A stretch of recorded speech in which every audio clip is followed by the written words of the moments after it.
Pirmas pjovimas baigtas. Šiek tiek užtrukom, video darom beveik po savaitės laiko ir pažiūrėsim rezultatus, taip kad bus ką pasikalbėti, bus ką papasakot. Skirkime šiek tiek laiko. Pradėkime galbūt nuo ratų. Dreamos deklaruoja, kad labai geras sukibimas yra su danga. Iš to gero sukibimo nieko neliko, nes protektorius prigaudė šiukšlių dėl savo labai ilgų šitų spiglių. Šitie spigliai labai stipriai gadina ir pievą, o ten, kur yra mažiau susišaknyjusi mūsų visa sistema šaknų žolės, tikrai ten stipriai išsipurena. Ir mes tokių zonų šiek tiek turime, kur yra šiek tiek mažiau žolės. Bėdų bėda darosi, kas bus po sezono, sunku pasakyti. Gerai, lupam lauk. Žiūrim, ką mes čia rasim po apačią.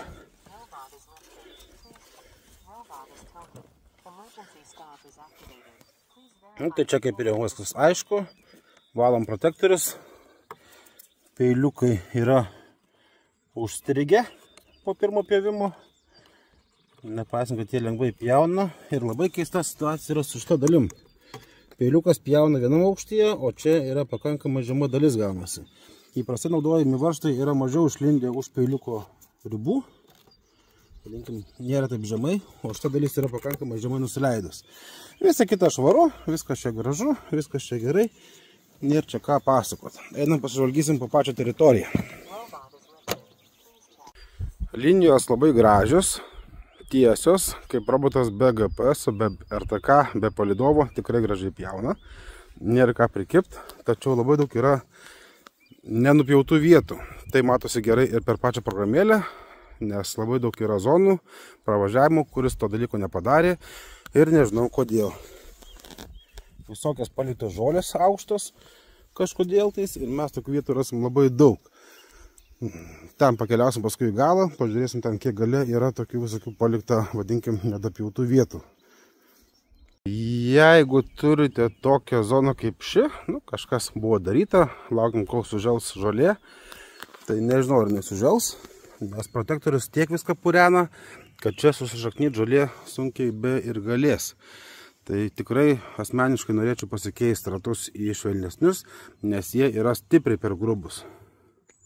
Kaip ir bet kuriam kitam robotui, mes visą laiką sakom, nesivaikykite jūs robotų, kurie pjauna šalia ir nereikėsim trimerio. Taip niekad nebus, nes visur, kur yra kraštas, 20 cm, tai mes sakom sprindis. Liks nenupjautas visada, tai bet kokį trimerį, kurį pirksime, vis tiek reikės trimerio. Taip kad šitoje vietoje čia nieko blogo nėra, viskas čia gerai, nes su visais vėjos robotais yra taip pat. Kaip visada, kliučių mes robotams nesuvedam, jie orientuojasi patys, ar čia kažkoks toks daiktas, ar čia krūmai dabar uždengti yra, ar medžiai, bet kas. Čia yra roboto darbas, tai mums labai įdomu, kaip jie dirba, tai čia nieko išskirtinio nematau. Robotas privažiuoja kiek jam saugu, kaip jis mato kliūtį, tai vėlgi čia geras sprindis yra liekamas nuo kliūties.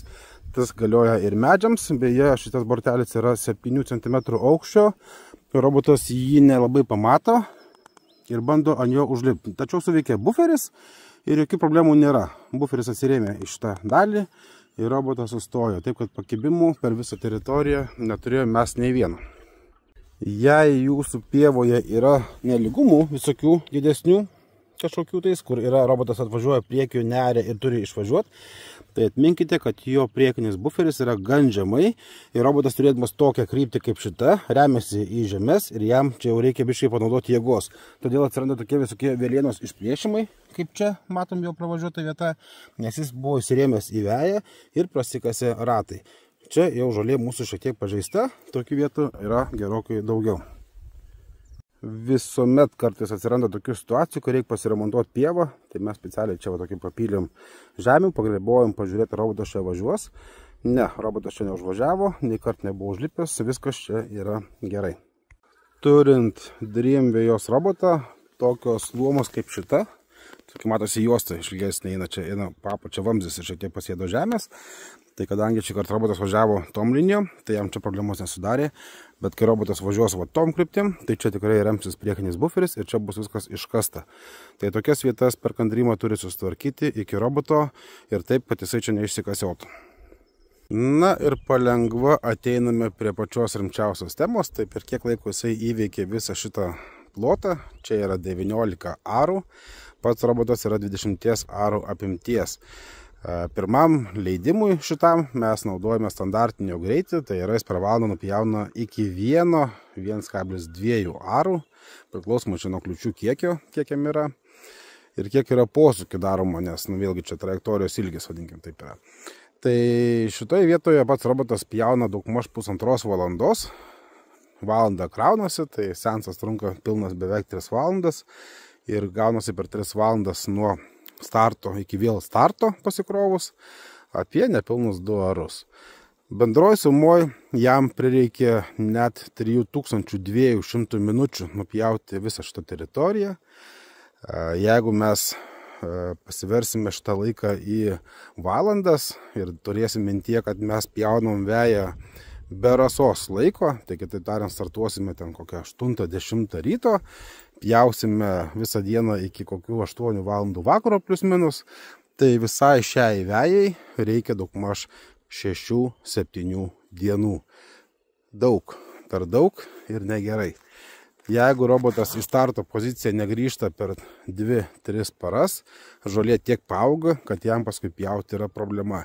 Taip kad šito roboto pirkti ant 20 arų aš nedrįsčiau, jis yra tikrai lėtas, bet mes naudojame jį standartiniam greičio režime. Iš standartinio greičio režimo mes tikėjomės efektyvaus žolės pjovimo, nepaliekant jokių tokių kušiukų. Štai. Tokių temų turime mes labai daug pievoje.